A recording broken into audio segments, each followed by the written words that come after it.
Let's get the latest in Sabah from ABS-CBN's Henry Omaga Diaz. Henry? Hi, Gigi. Latest from the ground. I just talked to a relative of the Kirams who is living here in Sabah, and he is in touch with the group in Candao. And sabi niya, as of now, the firefight has subsided. Pero yung grupo ni Rajamunda Kiram suffered 4 men wounded.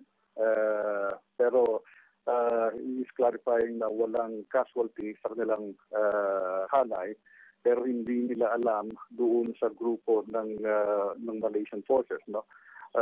Apparently nag-umpisa kanina yung firefight, pero ngayon single shots na lang ang naririnig mula doon sa area. Apparently medyo nag-subside na yung firefight at umatras yung magkabilang panig. So yun ang latest na nakuha natin mula sa ground, Gigi. So Henry, linawin ko lang, so there are no fatalities, walang mga namatay, pero merong mga sugatan, 4 ang sugatan. What can you tell us about these? Correct. What can you tell us about these 4 men who were wounded? Apparently, sila yung mga tao ni Rajamunda Kiram, pero hindi pa natin alam kung serious yung kanilang mga sugat, ano? At kung meron ring mga nasugatan o casualties sa panig ng Malaysian forces. Medyo sketchy rin yung report natin na nakukuha dito dahil alam mo naman, walang pinapayagan na pumasok doon sa Candao mula dito sa Lahad Dato. And even foreign journalists are being detained kung nagkakaroon ng attempt na pumasok doon. So, pero may mga kausap tayo, may mga contacts tayo sa ground, and they are saying that now only single shots are being heard in the area, mga snipers na lang. Pero we also received reports na maraming mga ambulansya ang pumapasok doon sa malapit doon sa mismong village.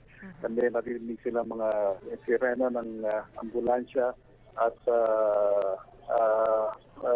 nagsusundo ng mga tao. Pero wala pa tayong detalye tungkol dito. Ang alam natin so far is may mga ambulansya na pumasok doon sa lugar kung saan nangyari yung firefight.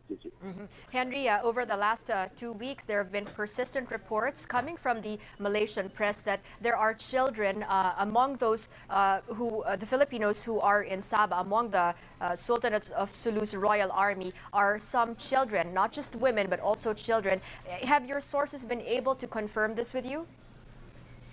Well, I have talked to some of the people who have evacuated from the area, and according to them, yung mga natitira doon ay mga tao na lamang ni Rajamunda Kiram. Ang estimate na nila from 100 to 200. Pero wala silang nababanggit ng mga bata na naiwan doon. Ang sabi nila, ang naiwan na lamang doon na mismo taga-village ay isang matanda na may sakit na kaya hindi nila mabuhat nung sila ay nag-evacuate. No? Pero yung informasyon binibigay sa akin nila ay wala nang nakikinang ibang mga taga-village doon at puro tao na lamang. Wala silang nabanggit na mga bata. And Henry, do you know if there are any, is there from the Philippine Embassy or si Undersecretary Brillantes who flew to Malaysia for this? Is he on site or is he at least on the way to Sabah? Undersecretary Brillantes is in Kuala Lumpur right now. I just talked to him yesterday. He's still in Kuala Lumpur waiting for the signal from the Malaysian government para siya makapunta rito. No?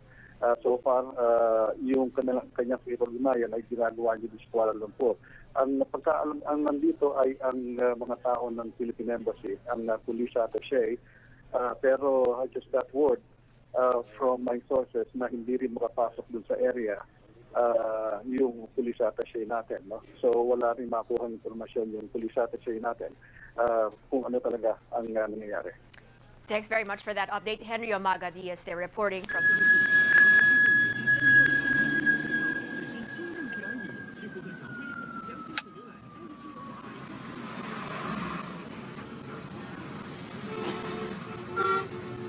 可能下去带上 PTA 啊。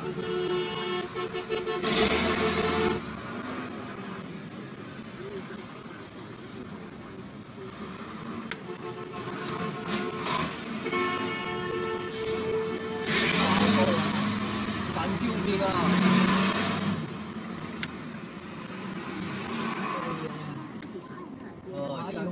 下去搬 PTA 上了。